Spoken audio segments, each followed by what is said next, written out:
No bail for the young man suspected of ramming his car into a crowd at the protest in Charlottesville, Virginia. Protest that left one woman dead and 19 people injured. Meantime, nearly 48 hours after the tragedy, Les Trent reports President Trump specifically condemned the KKK and other white nationalist hate groups. It's a moment of horror and heroism in Charlottesville. A young man named Marcus Martin is catapulted into the air by a car driven by an accused white supremacist after pushing his fiance out of the way just in the nick of time. That's his red shoe flying out from under the vehicle. You see bodies flying, and the car comes, and then I just feel somebody push me out of the way. His fiancée, Marissa Blair, is also a friend of Heather Heyer, the 32-year-old paralegal who was killed when the car plowed into the crowd. Heather was right there. Heather was right in front of me when it happened. So it's unbelievable. It's unreal. There's more fallout over the violence today over the president's tepid condemnation of white supremacist groups. We condemn in the strongest possible terms this egregious display of hatred, bigotry, and violence on many sides.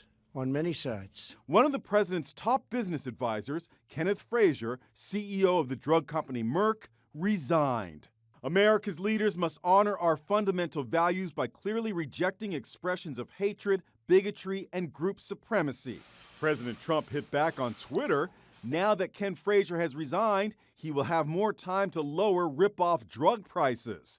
Sunday night, John Oliver, host of Last Week Tonight on HBO, joined in the chorus of criticism. In a country where previous presidents have actually had to defeat Nazis, we now have one who cannot even be bothered to condemn them. The president made a much tougher denunciation of the violence today. Racism is evil, and those who cause violence in its name are criminals and thugs, including the KKK, neo-Nazis, white supremacists, and other hate groups that are repugnant to everything we hold dear as Americans. Meanwhile, some of the white supremacists photographed marching are being shamed on social media. A Twitter account named Yes, You're Racist is asking, if you recognize any of the Nazis marching in Charlottesville, send me their names and I'll make them famous. And the company that makes those tiki torches used by white supremacist groups is distancing itself. A statement says, we do not support the use of our products in this way. Our products are designed to enhance backyard gatherings.